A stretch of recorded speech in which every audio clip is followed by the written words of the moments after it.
दोस्तों, आज की हमारी ये वीडियो माँ के बारे में है, जिसने हमें जन्म दिया और ना जाने कितनी रातें जागकर हमें पाला है। माँ एक ऐसा अद्भुत शब्द माना गया है जिसकी कोई कल्पना नहीं की जा सकती है। इसे बहुत से महान लोगों का मानना है कि माँ के कदमों में जन्नत होती है, लेकिन मेरा मानना यह है कि माँ के आंचल और गोद में जन्नत पाई जाती है, क्योंकि माँ कभी भी अपनी संतान को अपने कदमों में नहीं आने देती है। इसलिए दोस्तों, अपनी माँ के साथ अच्छा व्यवहार किया करो और उनको जीवन की हर खुशी देने की कोशिश करो। तो आइए दोस्तों, एक ऐसे ही बहुत खूबसूरत कहानी को हम आपके साथ शेयर करना चाहते हैं, जो माँ के दर्द को साफ साफ दिखलाती है। ये कहानी एक माँ और बेटे की है। बेटे का नाम रोहन है। रोहन की माँ की सिर्फ एक ही आंख थी, इसीलिए रोहन अपनी माँ से बेहद नफरत करता था। उसकी माँ फुटपाथ पर एक छोटी सी दुकान चलाती थी। रोहन को उनके साथ खड़े होने में भी शर्मिंदगी महसूस होती थी। एक बार रोहन की माँ उसके स्कूल चली गई तो रोहन को फिर से बहुत शर्मिंदगी महसूस हुई। अगले दिन स्कूल में रोहन की क्लास के बच्चों ने उसका बहुत मजाक बनाया। रोहन के मन में फिर से अपनी माँ के लिए बेकार से ख्याल आने लगे। वह सोचने लगा कि मेरी माँ इस दुनिया से गायब हो जाए। फिर उसने अपनी माँ से पूछा कि भगवान ने आपको दूसरी आंख क्यों नहीं दी है?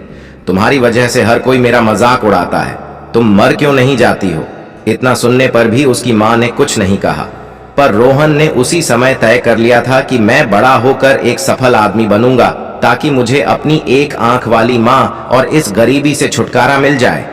उसके बाद रोहन ने बहुत मेहनत से पढ़ाई की और माँ को छोड़कर शहर आ गया। यूनिवर्सिटी से डिग्री ली, शादी की, नया घर खरीदा और उसके बच्चे हुए और अब वह एक सफल व्यक्ति बन गया था। रोहन अपनी लाइफ में बहुत खुश था और सबसे ज्यादा खुशी इस बात की थी, उसकी इस सफल लाइफ में उसकी एक आंख वाली मां नहीं थी, जिनसे वह बहुत नफरत करता था और उनसे जुड़ी कोई भी यादें नहीं थी। दिन ब दिन रोहन की खुशियां बढ़ती जा रही थी। तभी अचानक से रोहन ने कुछ ऐसा देखा जिसकी उसको कल्पना भी नहीं थी।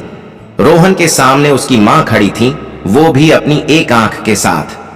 रोहन को लगा कि मेरी खुशहाल दुनिया फिर से बिखर गई है। रोहन ने उनसे पूछा, आप कौन हो? मैं आपको नहीं जानता हूं। आपकी हिम्मत कैसे हुई यहां आने की? तुरंत मेरे घर से बाहर निकल जाओ।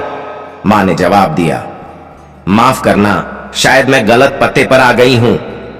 वो वहां से चली गई और रोहन यह सोचकर खुश होने लगा कि शायद उसकी मां ने उसे पहचाना नहीं।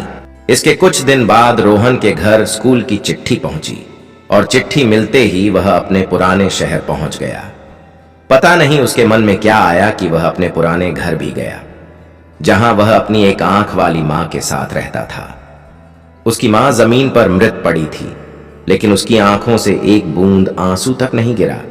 मां के हाथ में कागज का टुकड़ा था, जो रोहन के नाम की पहली और आखिरी चिट्ठी थी। मां ने चिट्ठी में लिखा था कि मुझे लगता है मैंने अपनी जिंदगी जी ली है। मैं अब तुम्हारे घर कभी नहीं आऊंगी। बस मैं तुमसे एक बात कहना चाहती हूं कि मैं तुमसे बहुत प्यार करती हूं। मुझे तुम्हारी बहुत याद आती है, लेकिन मुझे माफ कर देना कि मेरी एक आंख की वजह से तुम्हें जिंदगी भर शर्मिंदगी महसूस करनी पड़ी। जब तुम छोटे थे तो एक दुर्घटना में तुम्हारी एक आंख चली गई थी, तो एक मां होने के नाते से मैं यह सब नहीं देख सकती थी कि तुम एक आंख के साथ बड़े हो और पूरा जीवन एक आंख के साथ ही व्यतीत करो। इसीलिए मैंने तुम्हें अपनी एक आंख दे दी थी। मुझे इस बात का गर्व था कि मेरा बेटा मेरी दी हुई आंख से पूरी दुनिया को देख पा रहा है। मेरे बेटे, मेरी तो पूरी दुनिया तुम्ही से है, इसलिए मैंने तुम्हें अपनी एक आंख दे दी।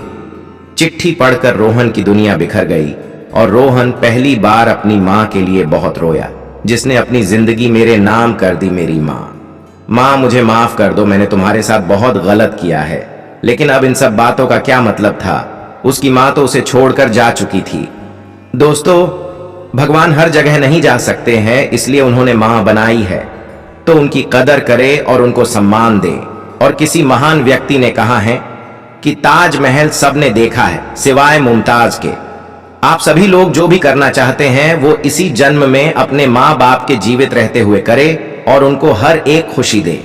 मरने के बाद इंसान कहाँ जाता है ये किसी ने नहीं देखा है, इसलिए अपने माँ बाप और आप जिससे बेहद प्यार करते हैं उनकी कदर उनके रहते हुए करें। दोस्तों, आपको हमारी ये माँ और बेटे वाली कहानी कैसे लगी, कमेंट करके जरूर बताएं। और दोस्तों, अगर आप भी अपनी माँ से प्यार करते हो तो हमारे चैनल को जरूर सब्सक्राइब करना और वीडियो को लाइक और शेयर करना मत भूलना। धन्यवाद।